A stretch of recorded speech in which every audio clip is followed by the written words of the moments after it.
Madaktari County Government ya Lamu, Dr. Gathoni, ninasikia kwamba kuna hospitali ulifunga kwa sababu ya kutokuwa na usalama. Tafadhali, polisi wako hapa, Chairman National Police Service Commission yuko hapa, jeshi letu liko pale, chief tumekuajiria. Hata nimekuja na driver ambaye anasema, wewe unajua hata mimi kwangu mkubwa yuko, kijana wangu ndio chief. Nikasema ala, nikampigia salute. Kama chief sasa yuko, mbona tuwatoe madaktari? Tafadhali, kwa wakati huu wa COVID, labda kuna watu wetu naumia kule ndani, tuwapeleke madaktari huko, tutawachunga. Kama vile tulisema tutachunga walimu, hata madaktari tutawachunga on a 24-hour basis.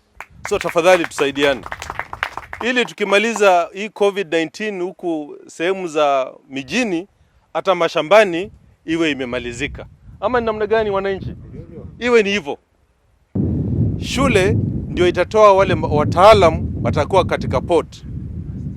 Sio siku nyingi, tukianza form 1 mwaka ujao, miaka 4 baadaye, Chairman, utaona vijana watatoka hapa wako ndani ya port. Labda ni hawa.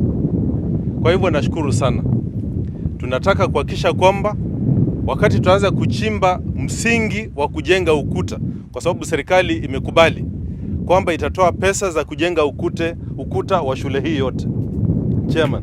So tutaanza kujenga ukuta, alafu tutapanda maua, tutafanya nini, tutairembesha, ili wakati tunaweka jiwe la msingi tunaona kweli shule imeanza.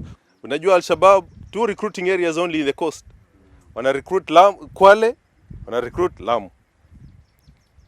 So hii shule ni shule muhimu sana, kwa sababu vijana wetu wanapotoshwa, kwa sababu wanaambiwa mazuri yako kule, hayako wapi? Hapa. Na unaona mazuri yako hapa na hayako kule, kwa sababu wale ambao wamekuwa kienda huko wamerudi hapa, wakisema kule ni tabu, hapa kuna manufaa. Tuweke vijana wetu nyumbani kwa kujenga hii shule na kuhakikisha kwamba wote wanasoma, na hiyo basari ambayo county government inatoa iwe na faida kwa vijana wetu.